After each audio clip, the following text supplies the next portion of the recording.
You golfers continually ask me, Lee, where can we get a cassette with your golf tips? You people are always after me. And I love it, but I've always said that my fans and followers deserve the very best I can give them. So what I've done is selected what I think is the best of my golf tips, the ones that have been on the TV network the last couple of years. We wanted you to enjoy these tips so you could better your golf game. The more times you run this cassette, the better chance you have of overcoming your problems. So all you have to do is put it in your VCR, and you've got old Lee as your personal pro right in your living room. I love that. Look at that wedge going underneath that sand. Yeah, if you want to push it, you actually just close it a little bit, and it almost looks like a snow shovel. Now, I'm not looking for a lost ring. Actually, I'm in this bunker trying to prove a point to you. You see, bunker shots are not that difficult. You make them difficult. You miss a green, you go into a bunker, and you have a very long bunker shot, and then you swing as hard as you can at that ball. And you usually come up short or you go way over. Well, let me tell you something. At no time does that golf ball ever touch the blade of this club. There's always sand in between the face of this club and the ball. That actually is what cushions it. Unless you blade it, then it doesn't make any difference how much sand you're going to have in there.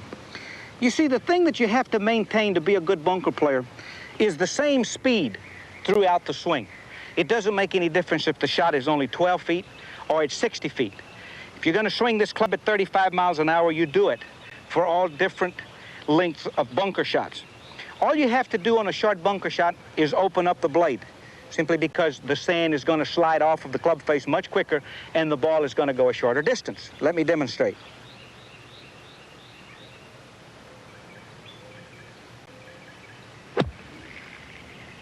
Go, ball. Go. Get up. Get up. Oh. Now, if you have to go farther onto the green, say 50, 60 feet, all you have to do is close the blade a little bit, because that's going to maintain the sand on the club face a little longer, which means you'll get a push off the club face.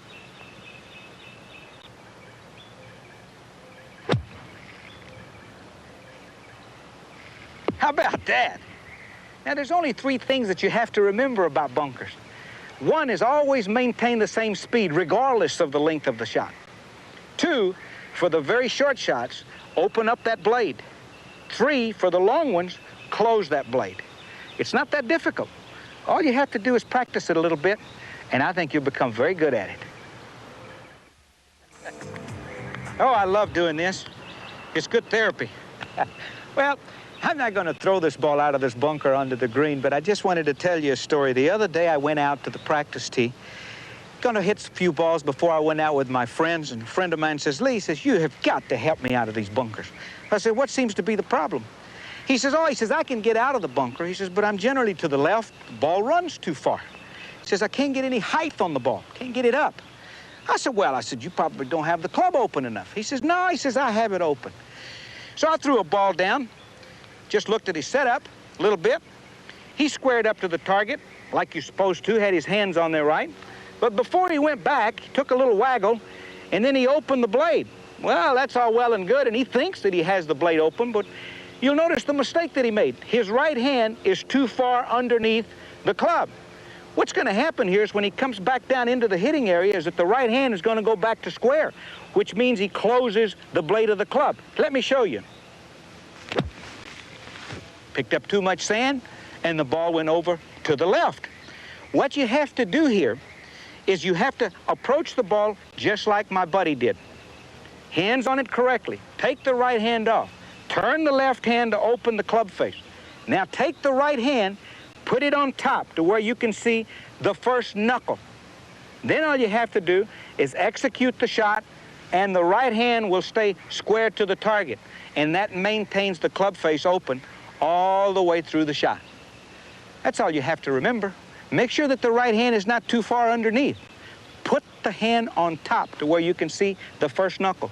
And they can build these bunkers as deep as they want. You're not going to have any problems getting out of there. It doesn't make any difference where you play. Eventually, you're going to run into hard bunkers. Well, the good news is the ball is not going to bury. The bad news that it's going to roll down to the lowest part of that bunker, and that's where the hard sand is. Well, if you're having trouble with this shot, chances are that you've got the ball too far forward. The blade's hitting behind the ball, and does that look familiar to you? You're blading the ball. The shot's not really that difficult. What you have to do is play the ball back, almost off your right heel. So move forward on it. The reason for this is because now the club will go in an up and down motion. Open up the blade just a little bit and play it back off the right heel and hit down behind it. Create your own sand. Put it about an inch behind the ball and hit down on it.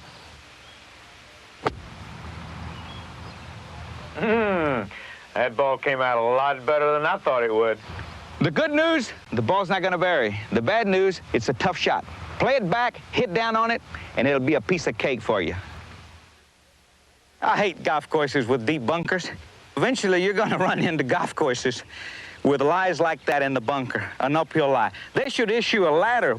Well, if you're having trouble getting out of here, chances are that you've got too much weight on the right side. What happens when you put all the weight on the right side, your shoulders are actually on the same line as the bunker going uphill.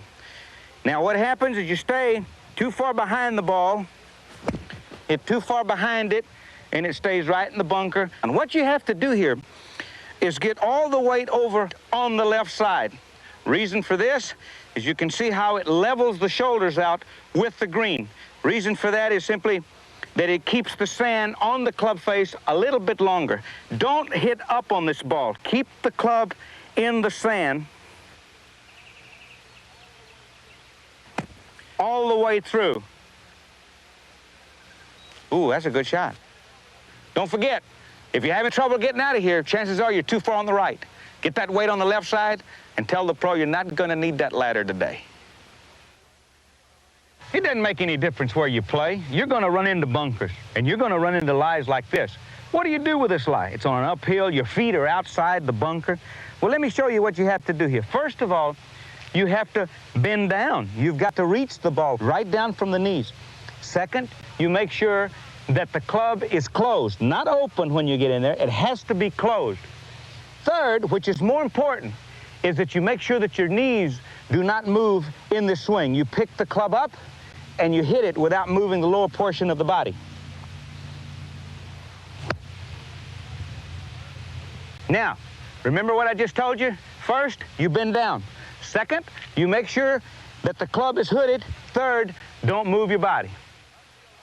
Whew, I hate this shot.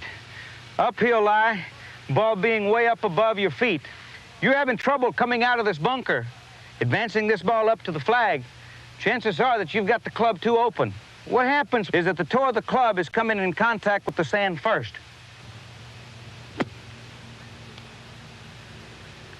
Does that look familiar to you? I'm going to show you the correct way of doing it. Now, the correct way of doing this is playing the ball back into your stance, moving it almost off the right heel. This actually closes the club face. You will see that the club face is actually square with the target. Here. Don't forget, if you've got an uphill lie with the ball almost in your knees, don't open the blade of that club. Play it back and close it. With a little practice, you may hold all of them.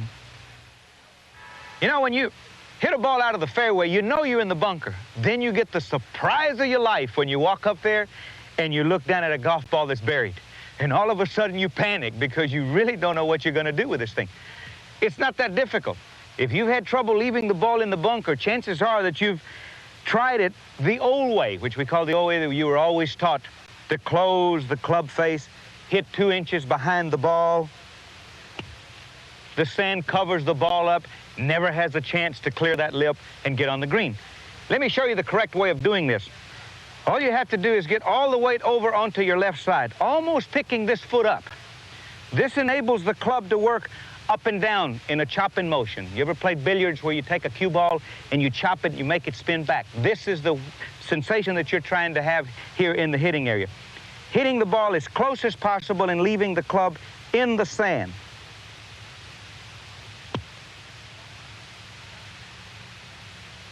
Now, that's a much easier shot than the way you tried it before. Go out and practice it. One of the things that bothers me probably more than anything is when I see an average player walk into a bunker with a 7-iron in his hand. Now, there's nothing wrong with having a 7-iron in your hand, but you have to have perfect conditions for a 7-iron. One, the bunker has to be very smooth and the ball setting on top of it. Two, you have to have a very low lip on the bunker. Three, you have to have a lot of green to work with. Now, you're probably sitting in your living room and you're looking at Ole and saying, hey, that's what I use as a 7-iron, but I don't have any success with it.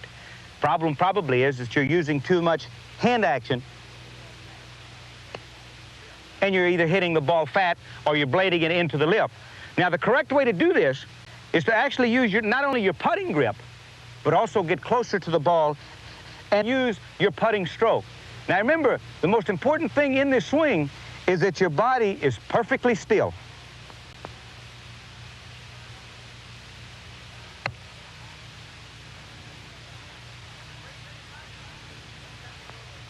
And the great thing about it is you don't have to go to a bunker to practice it. You can do it right in your living room. How many times you sit out in the middle of that fairway and you thought you hit a perfect golf shot, and then you come up and find yourself in the middle of the Sahara Desert? Many times. But you are thankful for one thing: it's not buried, and it's not. And it's relatively an easy shot if you take technique. You only have about 10 foot of bunker, 10 foot of green. A lot of people still have a lot of difficulty with this shot, and the reason for it is simply because they get too much weight over on their left side. What happens when you get too much weight over on the left side? The hands are forward too far, which closes the blade of the club. Therefore, you can't get underneath it to hit it short. What you have to do here is add all the weight, or most of the weight, onto your right side. Now, the reason for this is because the hands now will be behind the club head, which will open the club head, which means that you'll be able to slide up under the ball much quicker, going shorter. Watch.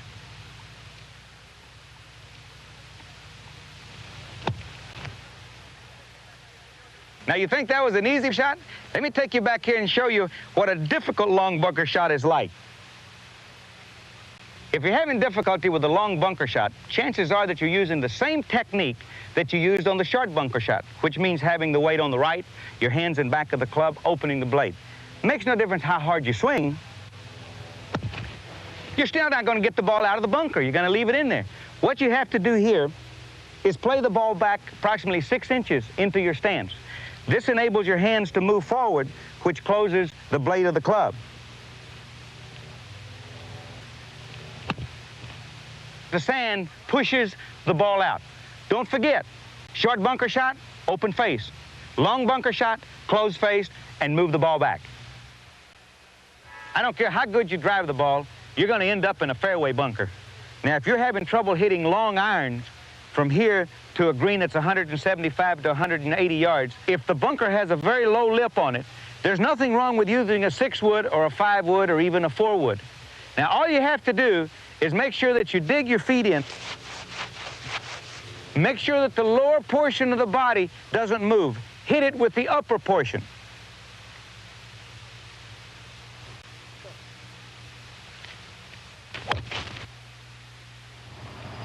Now look at this shot. If I could only do that in a golf tournament. Don't forget, there isn't anything wrong with using a 6-wood out of a fairway bunker. The only thing that you have to remember is keep the bottom portion of your body still and hit it with the top part. In the 15 years that I've played the tour, we've always run into this. Started a golf tournament, had a big rainstorm, you delay the golf tournament, you come back out and you find bunkers full of water. What do? Well, after you retrieve your ball out of the water, you try to find a portion of the sand no closer to the hole where you can drop the ball. You drop the ball, and chances are the ball is going to bury a little bit. Now, you probably don't know how to play this shot. What you have to do here is put the ball in the center of your stance. Close the blade slightly. Don't open it. The reason for this is because when you close the blade, the sand will stay on the club face a little longer, which will help you blow the ball out. If you're leaving this ball in the bunker, chances are you're going into this setup with the club face too open.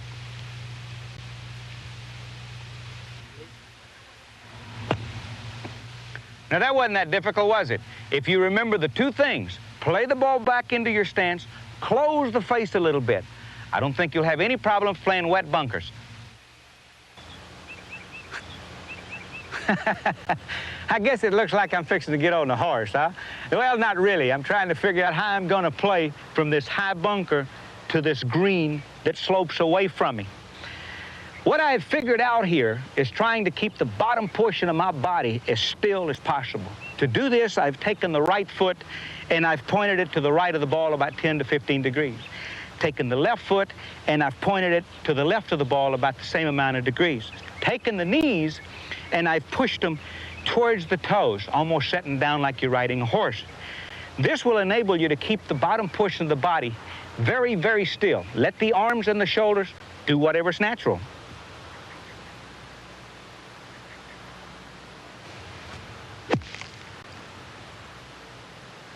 Oh, look at that shot. If you're having a little trouble with this shot, open up those feet. Get those knees going towards the toes. Keep the bottom portion of the body very still. If it doesn't work, get you a horse.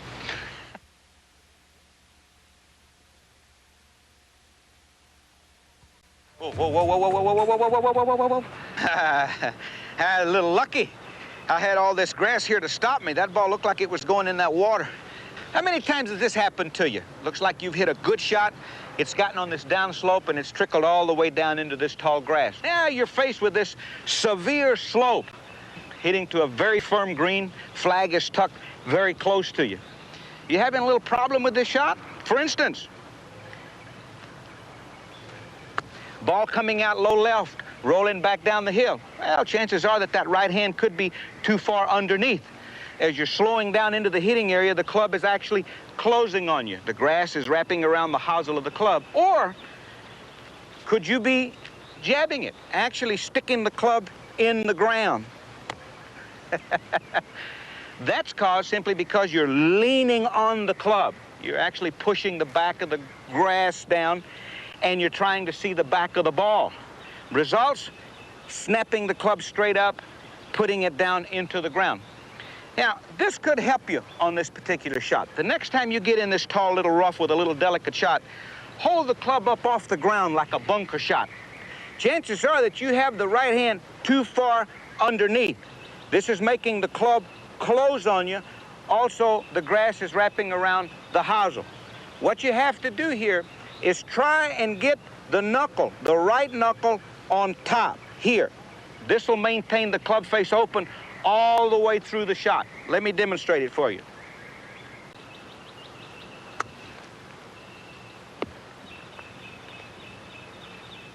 If you're having problems with it, chances are you have that right hand too far underneath. Get it on top. Get that club up off the ground like you're playing a bunker shot. Tell you one thing, you're gonna start holding some of these in the future. Do you jump about 5 feet every time you hear the word shank? I know I do. I'm going to try to hit one for you right now and see if you can detect what I did wrong. Woo, do I hate that shot. Could you see what I did wrong? If you're having problems with the long irons or the medium irons, with that ball going to the right, you're probably going over the top of it. When you get to the top of the backswing, your hands are actually working out instead of in, not going from inside out. The feeling that you have to have on the first movement of the downswing is to make sure that the right hand actually has a feeling that it's going inside your right hip pocket. Let me show you.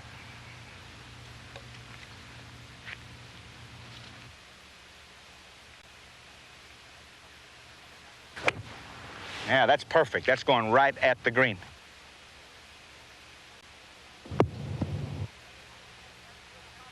Don't forget, if you're having a little problem with that shot, your hands are working out.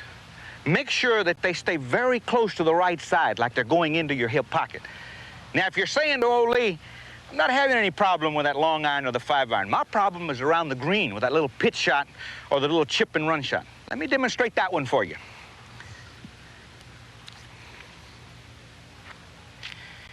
If you're having a little problem with this one, chances are that your hands are too low and too far forward. The right side is actually getting in the way on the way down, not on the way back, because your right thigh and hip will move out of the way when you go back. But the problem now is created when you go here and the club goes out. What you have to do here is back that right foot up just a little bit, not much. Make sure that the hands are up a little bit higher. This will give the right hip a chance to clear without touching your hands. Here.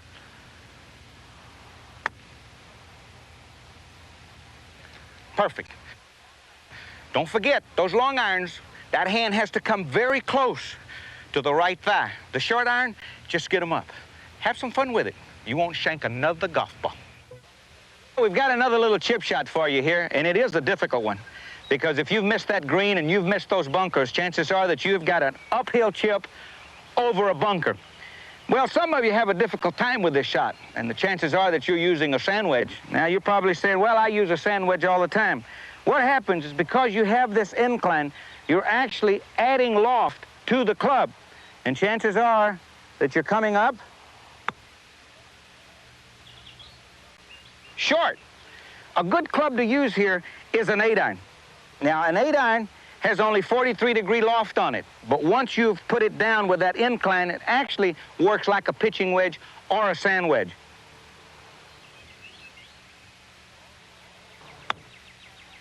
And ball hit on the green and start running up by the flag. Don't fall in love with that sand wedge. Experiment with those other clubs in your bag. You can do it. Now, this is a real beauty. That ball didn't go in the bunker, and it hung up on that tall grass. Well, after you've taken your stance in that bunker, what you want to do is take a high-lofted club, a 9-iron, for instance. Keep it very stiff and very tight through the shot. Don't move your body. Oops, a little too strong. Now, if that bunker is too deep and you can't get that right foot in there, you have the ball in the same situation. There's nothing wrong with hitting it backwards. Yeah, I want to show you a real beauty over here. How many times have you done this? Hit too much club, gone over the green. You've got a hump with a lot of grass, and you've got a very close-cut flag. We do it all the time, but it's not that difficult. If you've had trouble with this shot, chances are that you've got the ball positioned too far forward in your stance. Now, what happens here is that by not holding the club tight with your left hand, and with the ball being forward, you're catching the grass too early, and it's turning the club over. All you have to do is grab that club very firm with the left hand. Move the ball back into your stance, and just go ahead and hit it.